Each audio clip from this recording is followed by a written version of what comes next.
Hello guys, welcome back to Made by Pico. This week I have another Upcycle Trash into Treasure transformation where I'm going to teach you guys how you can transform this little guy, which I don't know if you'll know what this is, but leave your guesses down below because I'd love to know before I reveal it. And I'm going to show you how we can transform it into a DIY wall plant holder or a wall organization system. So if you're interested, let's get right into it. Now, if you didn't already guess, the mystery item was corner protectors for paintings. If you don't already have those lying around, I'm going to teach you really quick how to make them. To begin, you're going to need a piece of cardboard.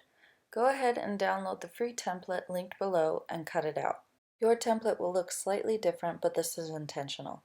Go ahead and trace it on the cardboard and then we're ready for the next step. To cut it out, I just grab a couple of old magazines and place it underneath the cardboard. Then I grab an X-Acto knife and trace over those lines. I would recommend you use an X-Acto knife instead of scissors, as I did try with scissors and it was significantly more difficult. Once it's cut out, we're going to score along the dotted lines.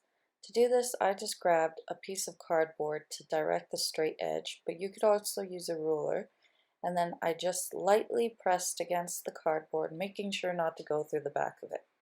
Now we're going to fold along those score marks.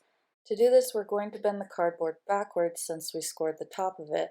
This should be pretty easy, so if there's any pieces that you're struggling with, go ahead and give it a second score and then continue. Now to fold this, we're going to lift up that small square and then fold it so that that large square ends up in front of that half triangle. Then to secure it, we'll just add a piece of tape to the back. Now it's time for the contact paper. To begin, you want to decide which way you want the grain going. In one example, I have the grain going up on the back, and then in the other, I have it going horizontally. For contact paper, I'm just going to be using one from the dollar store. To begin, we're going to wrap the back portion. For this, you'll need enough material to cover the triangle, as well as leave an extra inch so that we can tuck it into the centerpiece. Once you've cut it out, you'll have this rectangle shape. To begin, peel back at least 2 centimeters of the top portion of that rectangle. Then we're going to flip that over and lining it up in the center as best as you can, you're just going to press it to the center of that diamond, and then you're also going to stick it to the table. This is a nice little trick so it keeps it in place while we stick on the remaining contact paper. Once that's smooth, we're going to flip it over and remove another small section of the backing to the contact paper and smooth it down with our fingers. Make sure to apply pressure from the bottom to the top so that air bubbles don't form. Then we're going to remove the remainder of the contact backing and start by smoothing it down in the center of the triangle and spreading it outwards into the corners, and then creasing that piece into the ridge with our fingers. Once you're done doing that on both sides, we can peel the contact paper up from the table. Following this, we're just going to flip it over and smooth down both sides. Next, we're going to wrap the bottom pocket. For this, you're going to have to cut out a piece of paper that leaves a little bit extra on top, as well as enough to cover both the sides and the bottom. Once again, we're going to peel back some of the contact paper, this time leaving a larger section exposed. And then we're going to find the center point of our diamond and attach the contact paper, making sure to leave a little bit of extra on top. Then, using the same steps as before, we're going to smooth out the rest of the surface and then remove the rest of the paper backing.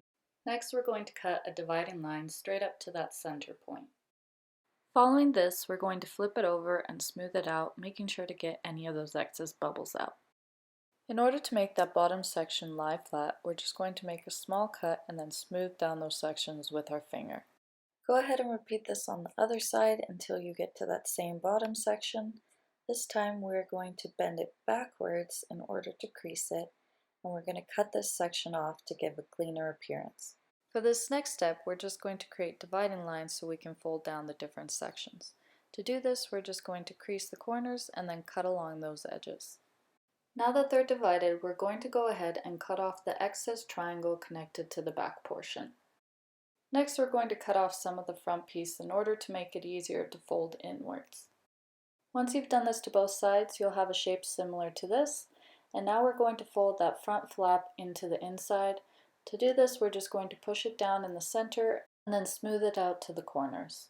Finally, we're just going to take those leftover flaps and fold them inwards, and once they're smooth, we're all done. A quick tip I want to share with you guys is if you use some sticky tack from the dollar store, this is a great way to hang any lightweight items. When you're done, this is what it should look like. I've gone ahead and styled it with some black paper leaves I've cut out so that it creates a nice contrast with the wood. You can also style it with some dried leaves. I've played around with some different color ones and I think they look great. For an organizer, I've gone ahead and put some of my markers inside of it, and I think this is a great way to store them and have it ready to use. One of the easiest ways to change up the look of these over time is to play around with their configuration, and you can end up making a really cool statement wall.